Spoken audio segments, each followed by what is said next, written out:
I am a former NOAA scientific researcher. My division was in charge of studying deep sea life, both fauna and flora, in the world's oceans. Here are some facts. 70% of the world is ocean. The deepest part of the ocean is NOT, the Mariana Trench. There's tons of underwater cave systems further down, some quite large. We have not identified every life form down there. Knowing these, let me tell you why NOAA fired me and a small team of fellow researchers from the Oceanographic Division, hired completely new personnel and switched to space exploration.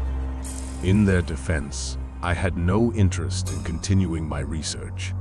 Before I begin, I want to say that most of this division actually did study underwater life forms to varying degrees, but most researchers were not involved with the life forms that my team investigated.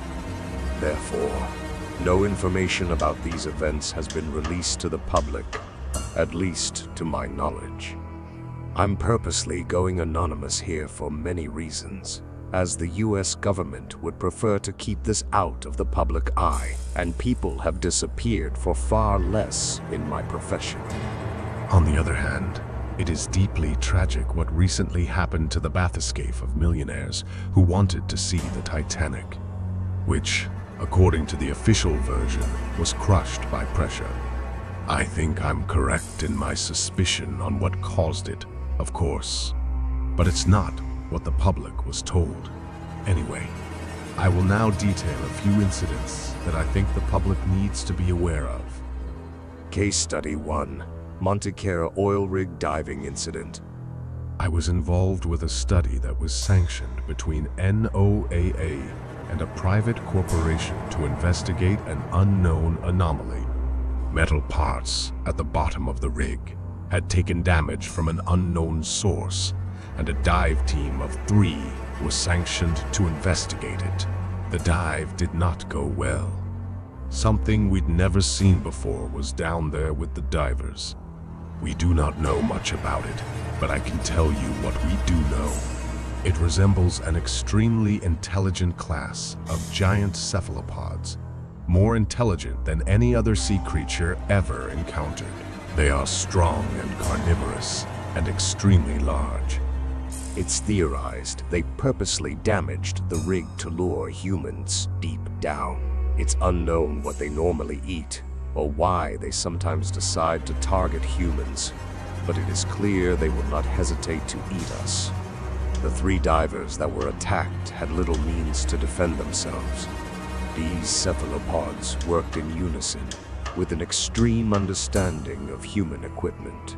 One cephalopod removed a diver's air tank from his back, while another removed his fins. Their tentacles have extreme suction and can attach to any object.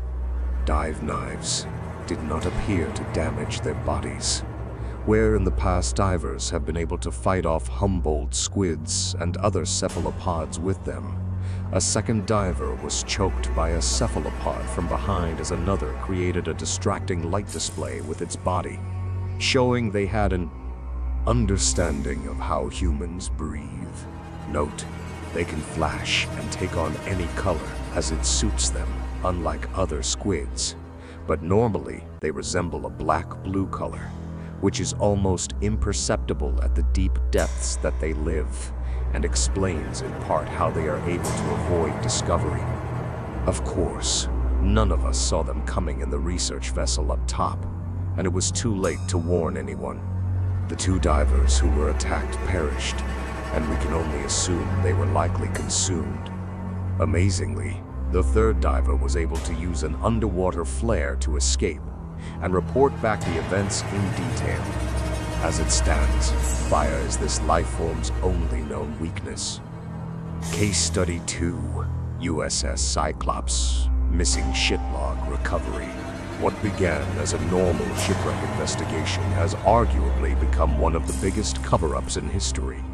The ship's location has not been released to the public, and I agree that it should be kept secret. The beings that took that ship down should be avoided at all costs. To this day, the public does not know anything other than that a U.S. ship disappeared. Perhaps these creatures can be blamed for other missing ships, though we cannot prove that. This ship had a log that detailed the same beings encountered at the Monte Carlo oil rig. Black, blue giant squid resembling entities that work in teams and can use tools. Of human creation, these cephalopods engaged the ship at night in a surprise attack and damaged it beyond repair. They dragged down survivors, including many from atop lifeboats, using their tentacles. They left no trace of their encounter. They are clearly incredibly strong and can easily hold humans underwater, drowning them. There's a theory that they may even derive pleasure in killing, shown by them flashing certain patterns on their bodies immediately upon the taking of a life, although this is still just a theory. There are other incidents that I won't get into here. I don't intend to scare people by bringing this information to light, but I do think divers and people who are interested in using submersibles to investigate the deep sea need to be warned. These creatures normally stay in very, very deep water, and there's only a few incidents of human interaction. For the common person, they generally pose no threat. While extremely intelligent, they have not shown the ability to create tools, only to use those which humans have made. It is likely that they only go after humans when they are unable to find sufficient food sources in their own environments. We believe them to be just another species of giant squid, albeit an extremely intelligent one. I cannot understand why our government is hiding their existence, as they are just natural sea predators like sharks and orca whales. But whatever the reason, remember this: humans are not the top predators in the deep ocean.